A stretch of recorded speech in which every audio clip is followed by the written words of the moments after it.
Saudi dan Jepang tanggal 15. Jelang pertandingan timnas Indonesia kontra Arab Saudi dan Jepang tanggal 15 dan 19 November nanti, supporter timnas mulai berburu tiket. PSSI menyebut di hari pertama penjualan tiket timnas melawan Jepang saja sudah 24.000 tiket yang terjual dari 60.000 tiket. Berita timnas, berita sepak bola Indonesia terbaru. Supporter antusias menyaksikan laga timnas di kualifikasi Piala Dunia zona Asia. PSSI menyebut sudah 24.000 tiket yang terjual untuk pertandingan timnas melawan Jepang. Sementara untuk laga timnas kontra Arab Saudi sudah 11.000 tiket yang terjual. Untuk masing-masing berita sepak bola timnas PSSI Indonesia terbaru. Berita sepak bola Indonesia terbaru.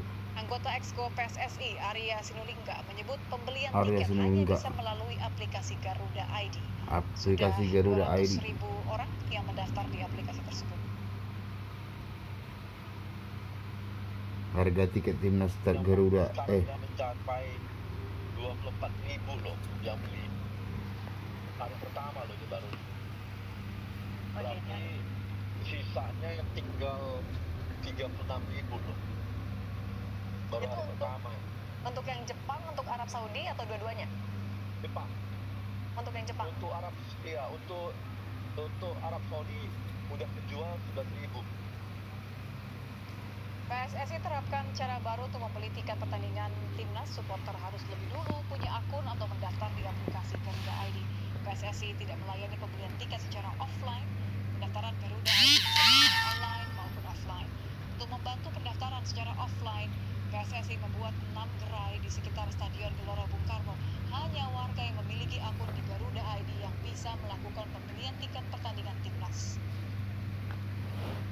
Ini sebenarnya menghindari hal-hal yang tidak diinginkan, ini menghindari supaya gampang terorganisir. Di sini juga terbantu, apalagi dapat merchandise yang bisa memudahkan hal-hal yang untuk melihat Garuda Indonesia nanti.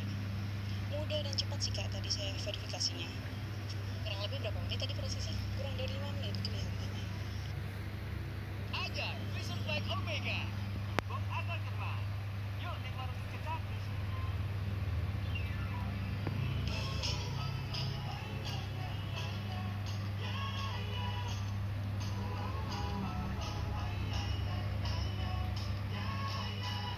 Akan hadapi timnas Indonesia di GBK, penilaian pelatih Jepang berubah. Jepang kini bersiap-siap meladeni timnas Indonesia di Stadion Utama Gelora Bung Karno, Jakarta. Menjelang duel kelima grup C putaran ketiga kualifikasi Piala Dunia 2026 zona Asia, Jumat 15 November 2024, malam WIB itu, pandangan pelatih timnas Jepang Hajime Moriyasu berubah. Hal itu terjadi setelah timnya bermain imbang 1-1 dengan Australia pada laga keempat 15 Oktober lalu. Hasil itu merupakan kegagalan pertama Samurai Biru meraih 3 poin setelah menang beruntun pada 3 laga sebelumnya. Ketiga laga tersebut adalah menang 7-0 saat menjamu Cina, 0-5 di kandang Bahrain, dan 0-2 di markas Arab Saudi. Jepang tetap bertengger kokoh di puncak klasemen grup C dengan 10 poin, diikuti Australia, Arab Saudi, dan Bahrain, masing-masing 5 poin. Target Jepang adalah lolos ke Piala Dunia 2026 menjelang timnas Indonesia versus Jepang. Tim yang kini diperkuat banyak pemain keren berkompetisi di klub Eropa itu sangat yakin lolos ke Piala Dunia untuk ke-8 kalinya secara beruntun sejak 1998. Walau sangat optimistis lolos, Moriyasu kini berpandangan bahwa tidak mudah bagi timnya untuk bisa terus-menerus memetik kemenangan. Apalagi klasemen sementara grup C ini terlihat sangat begitu sengit, khususnya dari peringkat 2 hingga 6. Australia, Arab Saudi, dan Bahrain sama-sama telah mengoleksi 5 poin dari 4 pertandingan. Ketiga tim tersebut hanya unggul 2 angka dari Indonesia dan Cina yang berada di posisi 2 terbawah klasemen grup C. Kami mengetahui bahwa sulit untuk terus menang di ajang kualifikasi, kata Moriyasu. Setelah bermain melawan Australia hari ini, kami menyadari lagi bahwa sama sekali tidak mudah untuk menang di kualifikasi akhir ini. Kami akan memastikan persiapan kami berjalan baik dan menjalani pertandingan satu persatu. Timnas Indonesia yang merupakan calon lawan berikutnya bagi Jepang saat ini berada di peringkat 5 klasemen grup C dengan torehan 3 poin. 3 poin yang dimiliki skuad Garuda itu Indonesia punya 3 poin. Menghadapi Arab Saudi 1-1, Australia 0-0, dan Bahrain 2-2. Sedangkan di pertandingan keempat, tim besutan Shin Taeyong takluk 1-2 dari tuan rumah Cina. Di atas kertas, Jepang jelas jauh lebih diunggulkan daripada timnas Indonesia. Jepang yang merupakan Raja Asia kini duduk di peringkat ke-16 dunia. Wih. Sementara Indonesia berada jauh di bawah, posisi ke-129 dalam ranking FIFA terbaru. Namun, dalam pertandingan sepak bola apapun bisa terjadi. Berapa skor prediksi kalian? Bocorkan skema taktik, pelatih Jepang tolak lakukan eksperimen. Ini alasannya. Pelatih Jepang, Hajime Moriyasu menegaskan dirinya tidak akan melakukan eksperimen taktik ketika melawan timnas Indonesia di putaran ketiga kualifikasi Piala Dunia 2026. Meski berstatus tim terkuat, Moriyasu menegaskan tidak akan mengubah komposisi pemain terbaik Samurai Biru saat bertandang ke markas skuad Garuda. Kami bisa menang, siapapun yang bermain dan siapapun yang kami pasangkan akan bekerja dengan baik, ucap Moriyasu dikutip dari Nikkei Sports. Alasan kami tidak mengganti pemain di babak kualifikasi terakhir untuk sebisa mungkin tidak berubah dan tetap harus memeriksa catatan dari pertandingan sebelumnya, imbuhnya. Langkah tersebut akan tetap dipakai ketika Jepang melawan timnas Indonesia. Moriyasu akan mempertahankan tim terbaiknya selama menjalani putaran ketiga kualifikasi Piala Berita sepak Dunia bola Indonesia 2026. terbaru. Kami melakukannya dengan hati-hati dan akan melakukan yang sama di laga berikutnya. Saya bertanya apakah memulai dari awal dalam latihan dan dari dasar-dasar akan meningkatkan peluang kemenangan kita, jelas Moriyasu. Tapi saya ingin mempertahankan para pemain sebisa mungkin tidak berubah untuk babak kualifikasi ini dan membangun pengalaman yang kita peroleh untuk menggunakannya di waktu berikutnya, tegasnya. Sejauh ini, Jepang menjadi tim yang paling superior. Samurai Biru mencatatkan 3 kemenangan dan sekali imbang. Direktur JFA waspadai Indonesia. Timnas Indonesia kembali menjadi sorotan, kali ini di kualifikasi Piala Dunia 2026. Negara-negara unggulan di grup C, seperti Jepang, justru memandang Garuda sebagai lawan terberat. Hal ini diungkapkan oleh Direktur Tim Asosiasi Sepak Bola Jepang, JFA, Masakuni Yamamoto. Ia mengaku bahwa Jepang sangat mewaspadai kekuatan timnas Indonesia. Kita menyadari bahwa perkembangan sepak bola Indonesia yang semakin membaik akhir-akhir ini dapat menjadi ancaman bagi kita, kata Yamamoto dikutip dari Harimau Malaya. Oleh karena itu, kami perkirakan ini akan menjadi pertandingan yang cukup menantang. Kekhawatiran Yamamoto bukan tanpa alasan. Di Piala Asia 2023, Jepang sempat dibuat kerepotan oleh timnas Indonesia. Meskipun pada akhirnya Jepang mampu menang dengan skor 3-1, Garuda menunjukkan pertahanan yang solid dan pantang menyerah. Selain itu, Yamamoto juga mengkhawatirkan faktor supporter. Ia tahu bahwa timnas Indonesia memiliki basis penggemar yang fanatik dan atmosfer di Stadion Gelora Bung Karno, Jakarta, bisa menjadi tekanan tersendiri bagi Jepang. Jadi pertandingan melawan Indonesia nanti di Jakarta kami perkirakan akan menjadi laga yang cukup sulit karena supporter Garuda sangat fanatik, jelas Yamamoto. Jepang akan bertandang ke Indonesia pada 14 November 2024 mendatang. Pertandingan ini diprediksi akan menjadi salah satu duel terpanas di grup C.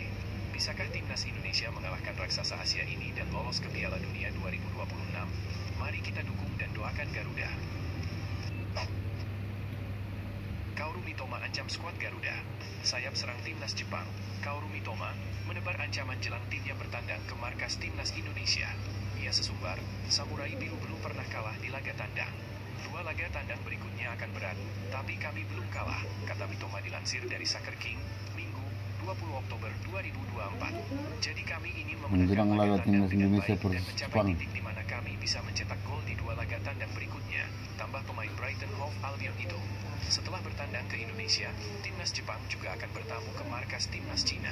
Pertandingan itu akan berlangsung di Xiamen Egret Stadium, Xiamen, Cina pada 19 November 2024. Timnas Jepang disebut lagi gacor kayak Manchester City. Timnas Jepang sedang mengamuk di grup C kualifikasi Piala Dunia 2024.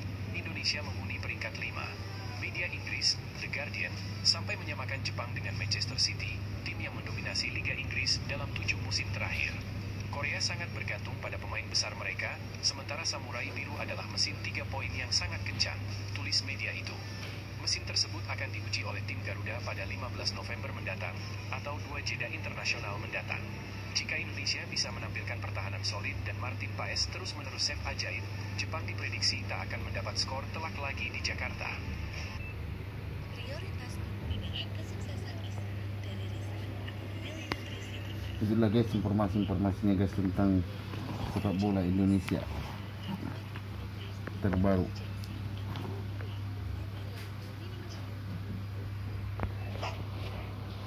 Pelatih Jepang, Hajime Moriyasu memberikan pujian kepada Shin Taeyong setinggi langit. Menurut Moriyasu, sepak bola timnas Indonesia berkembang luar biasa sejak dipimpin oleh Shin Taeyong. Dalam pertemuan terakhir kedua tim, Jepang berhasil menang dengan skor 3-1 saat menghadapi timnas Indonesia di Piala Asia 2023 lalu. Meski berhasil menang atas Indonesia, Jepang tampak sedikit kesulitan saat melawan Garuda. Pertahanan solid yang diciptakan oleh Jordi Amat CS membuat pasukan Moriyasu itu kesulitan menciptakan peluang. Bahkan, timnas Indonesia juga berhasil menjebol gawang Jepang di injury time melalui aksi Sandy Walsh. Setelah pertandingan, pelatih Jepang, Hajime Moriyasu pun memuji Shin Taeyong setinggi langit. Menurutnya, tangan dingin Shin Taeyong berperan penting di timnas Indonesia saat ini. Shin Taeyong disebut telah memberikan perubahan sehingga timnas Indonesia mampu merepotkan tim kelas dunia seperti Jepang. Indonesia berkembang pesat di bawah kepemimpinan pelatih Shin Taeyong, kata Hajime Moriyasu yang dikutip dari laman News 1. Pujian pelatih Jepang tersebut tak berlebihan. Terbukti skuad Garuda mencatatkan sejarah dengan lolos ke babak 16 besar Piala Asia 2023 dan berhasil melenggang ke babak 3 kualifikasi Piala Dunia 2026. Negara tetangga makin pusing, pelatih Jepang yakin Indonesia lolos Piala Dunia 2026. Negara jiran Indonesia, seperti Malaysia, Thailand, dan Vietnam, bisa jadi semakin dibuat pusing. Sebab, pelatih timnas Jepang, Hajime Moriyasu, memprediksi bahwa timnas Indonesia akan lolos otomatis mendampingi negaranya ke Piala Dunia 2026 mendatang. Moriyasu memuji permainan timnas Indonesia yang akan bertemu di putaran ketiga kualifikasi Piala Dunia 2026 zona Asia. Timnas Indonesia menjadi kuda hitam di putaran ketiga kualifikasi Piala Dunia 2026 zona Asia. Tergabung di grup C bersama Jepang, Arab Saudi, Australia, Bahrain, Jepang, Arab Saudi, Bahrain, Indonesia, Australia, Cina. Indonesia awalnya tidak diunggulkan untuk lolos karena berada satu grup dengan 3 tim raksasa Asia yang difavoritkan untuk meraih tiket ke Piala Dunia 2026. Meski begitu, pelatih timnas Jepang Hajime Moriyasu justru menilai timnas Indonesia punya potensi untuk membuat kejutan. Hajime Moriyasu mengakui bahwa tim merah putih kini menjadi kuda hitam di grup C. Menurutnya, Indonesia adalah kekuatan baru yang perlu diwaspadai. Bahkan, pelatih 56 tahun itu berani menjagokan timnas Indonesia lolos dari grup C mendampingi Jepang. Timnas Indonesia akan lolos ke Piala Dunia 2026 bersama Jepang dari grup C babak ketiga kualifikasi Piala Dunia 2026 zona Asia, kata Hajime Moriyasu kepada media Jepang, Nikkei Asia, dilansir dari Japanese Station. Bagaimana menurut kalian? Alhamdulillah, ada kabar baik dari Jai Itzes jelang timnas Indonesia melawan Jepang. Namun ada juga kabar buruk datang dari salah satu pemain Garuda jelang laga krusial itu. Ada kabar baik dari wakil kapten timnas Indonesia, Jai Itzes. Pemain Venezia di Serie A Liga Italia itu bakal main saat skuad Garuda melawan timnas Jepang pada November mendatang. Jai Itzes mendapat kartu kuning saat timnas Indonesia berhadapan dengan Cina di putaran ketiga kualifikasi Piala Dunia 2026 zona Asia dan putaran kedua saat melawan Vietnam pada 21 Maret 2024. Namun demikian, hal itu tidak akan terjadi karena pemain berusia 24 tahun tersebut menerima kartu kuning yang pertama pada ronde kedua. Kartu kuning dari ronde kedua tidak akan terbawa untuk ronde ketiga karena ada pemutihan setelah pergantian putaran tersebut. Artinya, Jai Itzes baru mendapat satu kartu kuning saat ini. Jai Itzes tidak akumulasi kartu dikarenakan itu, versus Vietnam, masih masuk round 2. Sedangkan untuk round 3 pemutihan semua. Yang dihitung hanya round 3, kata Sumarji kepada CNNindonesia.com. Dengan kata lain, timnas Indonesia hanya kehilangan Ivar Jenner yang menjamu Jepang. Jenner mendapat kartu kuning saat melawan Bahrain dan Cina dalam 2 laga berturut-turut. Kini, timnas Indonesia dihadapkan dengan 2 laga sulit melawan Jepang dan Arab Saudi yang akan diadakan di Stadion Gelora Bung Karno pada November mendatang. Meski diselenggarakan di kandang, tetap saja laga tersebut sulit bagi skuad Garuda karena perbedaan kualitas dengan Arab Saudi dan Jepang. Jadi, Itzes bisa dipastikan bakal tersedia untuk laga melawan Jepang pada bulan depan terkecuali dia mengalami cedera. Sang pemain Indonesia yang menjadi wakil kapten untuk timnas Indonesia telah mengirimi pesan kepada para supporter di media sosial Instagram menjelang 2 laga melawan Jepang dan Arab Saudi. Dia berjanji untuk terus berjuang sekalipun baru saja menderita kekalahan dari Cina pada bulan Oktober ini. Tentu saja kami akan diuji dalam perjalanan kami. Kini saatnya untuk tetap bersama, menjadi lebih baik dan menunjukkan kepada dunia tentang apa yang bisa kami lakukan, kata Itzes dalam unggahannya di Instagram. Satu tim, satu bangsa. Sampai jumpa semuanya di bulan November. Terima kasih untuk dukungannya. Kita Garuda, kata Jai Itzes. Cuma main setara waktu masak mie, apa yang Suwon FC lakukan ke Pratama Arhan itu jahat? Lama menunggu untuk bisa dimainkan oleh Suwon FC, pemain timnas Indonesia, Pratama Arhan pada Minggu, 6 Oktober 2024, akhirnya bisa menjajal rumput stadion. Pratama Arhan akhirnya diturunkan oleh pelatih Suwon FC, Eun Jung Kim, pada pertandingan tandang melawan Pohang Steelers. Namun yang jadi masalah, Eun Jung Kim seolah tak ikhlas menurunkan Pratama Arhan. Bayangkan saja, suami dari Aziza Salsa itu dimainkan pada menit ke-93. Arhan masuk menggantikan Jaewon Lee. Praktis Pratama Arhan hanya main sekitar 4 menit. Total Arhan baru bermain di 2 pertandingan dengan total durasi 8 menit. Waktu 4 menit Pratama Arhan setara dengan waktu memasak mie instan. Kondisi ini tentu saja cukup mengkhawatirkan. Apalagi beberapa waktu lalu, Arhan dipanggil kembali oleh pelatih Shin Tae-yong untuk memperkuat timnas Indonesia di babak ketiga kualifikasi Piala Dunia 2026. Pemanggilan Arhan ini menimbulkan pro kontra di kalangan publik sepak bola nasional. Dengan hanya memainkan 8 menit di 2 pertandingan, Arhan dianggap tak layak bela timnas Indonesia. Pelatih Shin Tae-yong punya alasan tersendiri mengapa memanggil kembali Arhan ke skuad merah putih. Jika timnas tidak memilih dia, performanya bisa merosot. Saya pilih dia untuk masa depan sepak bola Indonesia, ujar Shin pada Desember 2023. Pratama Arhan meraih perhatian bersama timnas Indonesia sebelum bersinar di PSIS Semarang, di mana ia dinobatkan sebagai pemain muda terbaik pada Piala Menpora 2021. Bagaimana menurut kalian?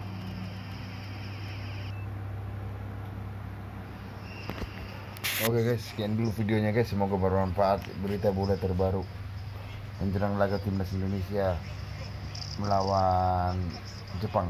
Terima kasih. Semoga bermanfaat. Jadi tadi sudah dibahas tadi guys, harga tiket guys. Timnas Indonesia versus Jepang dan timnas Indonesia versus Arab Saudi. Pemesanan atau pembelian melalui Garuda ID. Terima kasih guys. Salam dari berita bola terbaru, berita bola terkini, berita bola viral, berita terupdate terkini. Terima kasih.